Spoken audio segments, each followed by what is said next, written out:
This is a podcast on semiotic theory. I would like to take a little bit of time and review the highlights and history of the theory, as well as talk about some of the primary contributors to this evolving subject matter.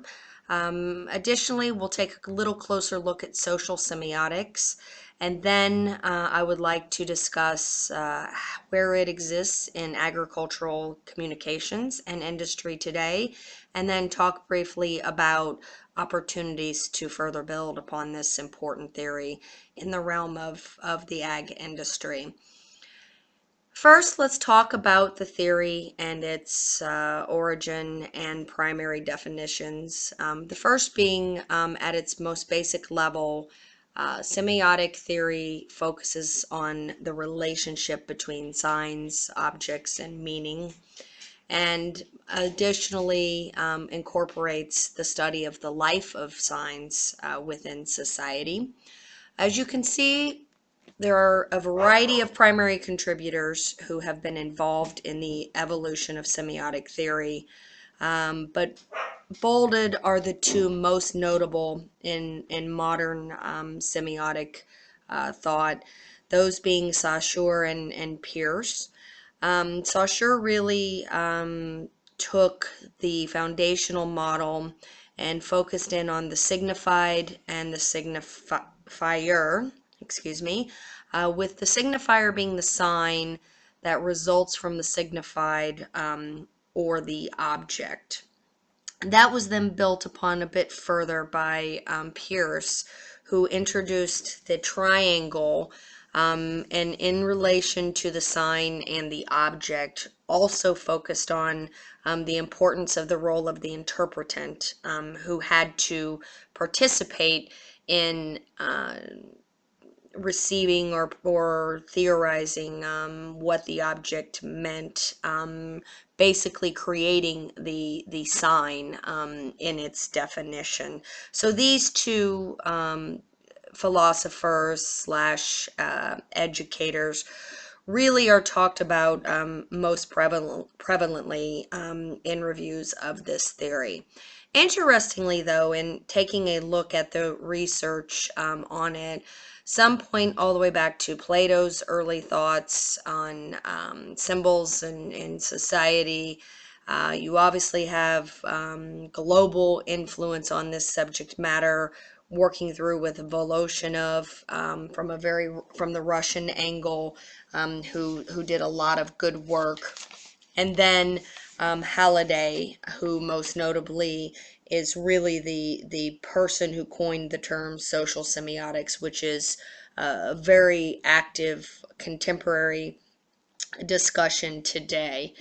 Back to the terms, or if you look at the diagrams, the sign, the interpretant, the object, the different relationships as they are interpreted or perceived or theorized really by any one of these contributors varies slightly and yet builds upon perhaps the viewpoint of his predecessor.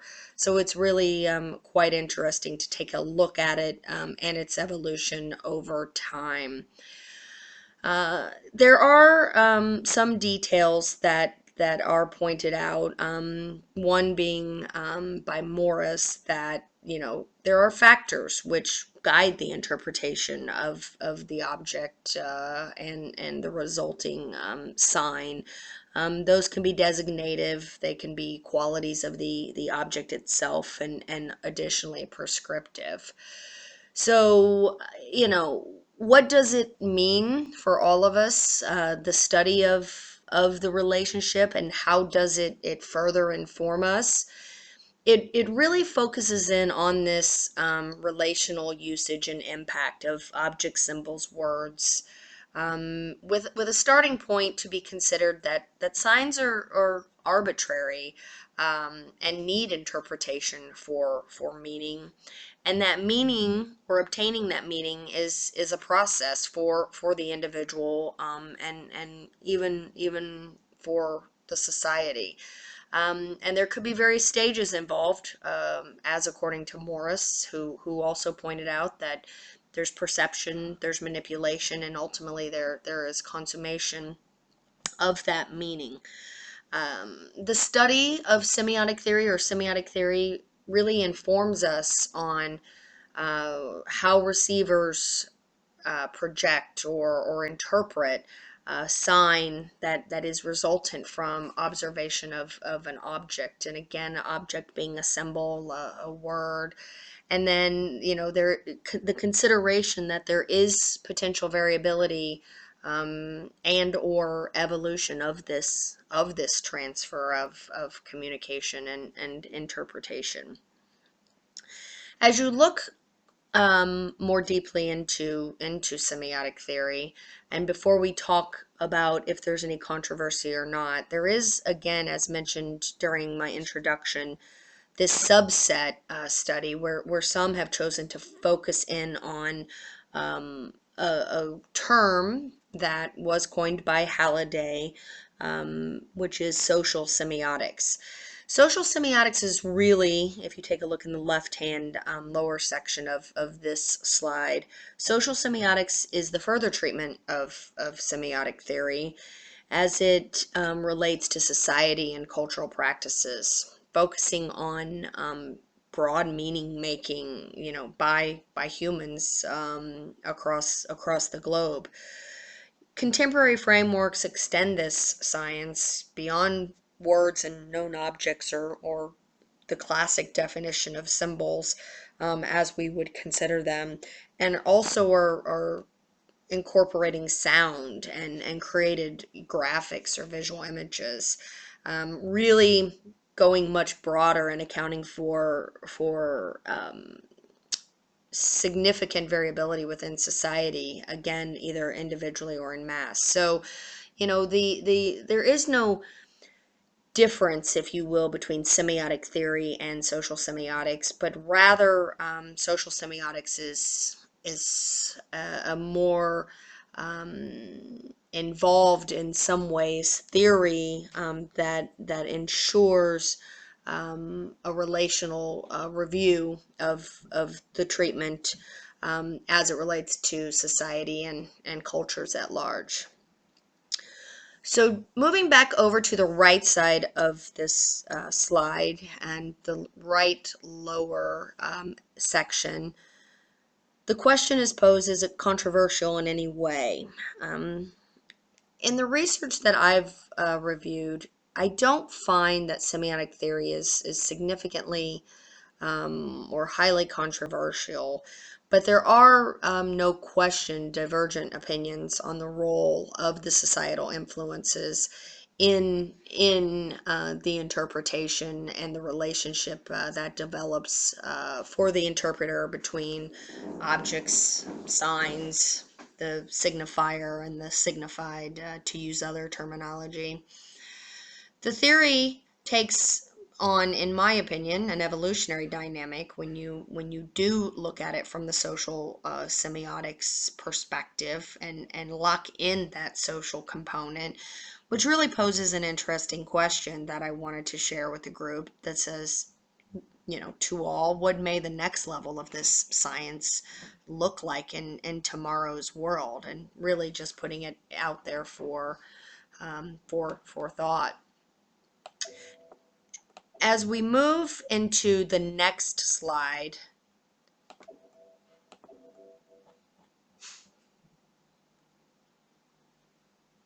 I'm going to take a quick pause and then begin with the second slide. Thank you.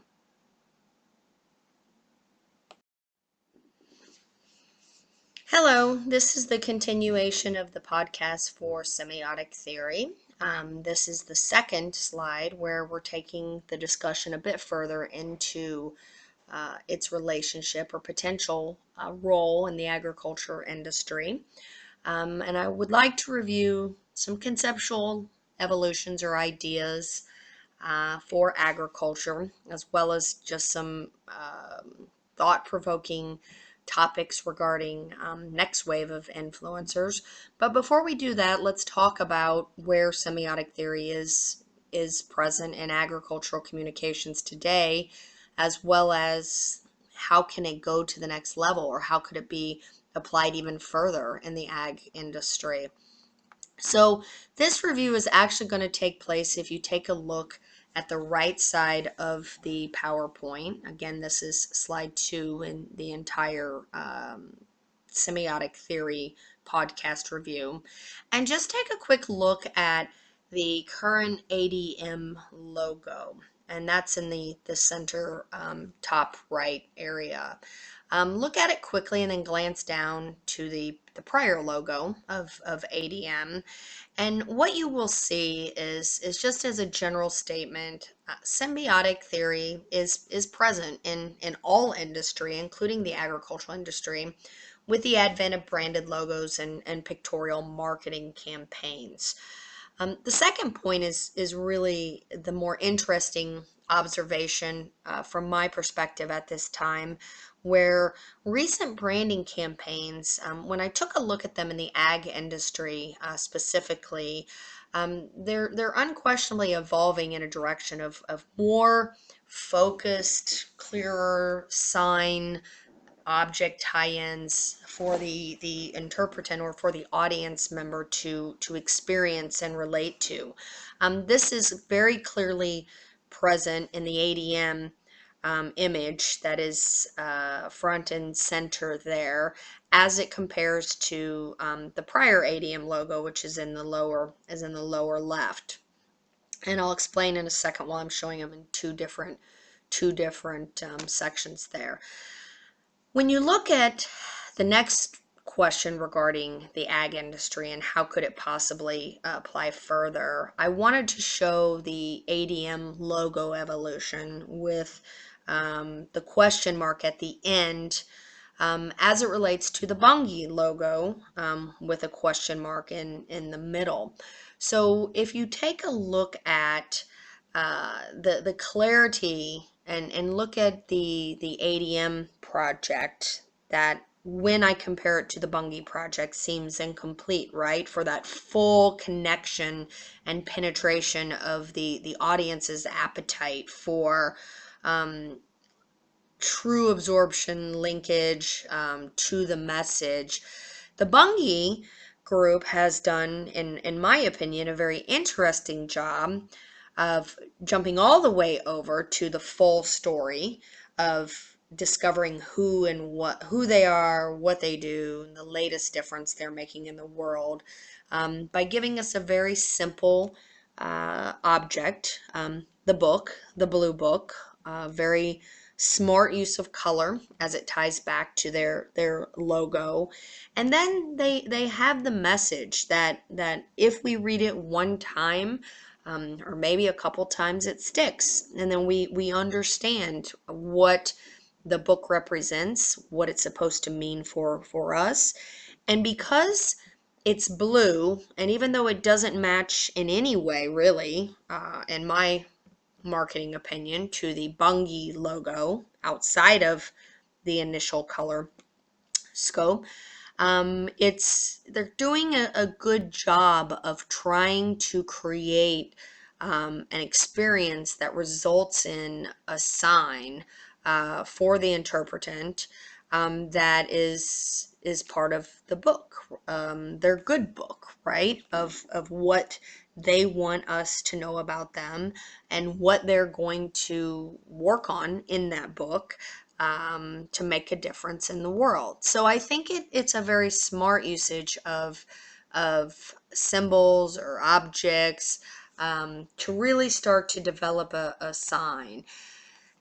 Jumping back up just slightly to the ADM logo evolution, I think they're showing us a green leaf, obviously, but they're not telling us the rest of it, of what else that sign is supposed to mean for us. And beyond that, they're not using a simplistic image such as a book to really allow the interpretant to know and associate immediately with what they are working on. But yet it's still real progress, in my opinion. Both examples are of the ag industry taking a closer look at applications, marketing applications of semiotic theory, really, or at least foundational concepts associated with semiotic theory.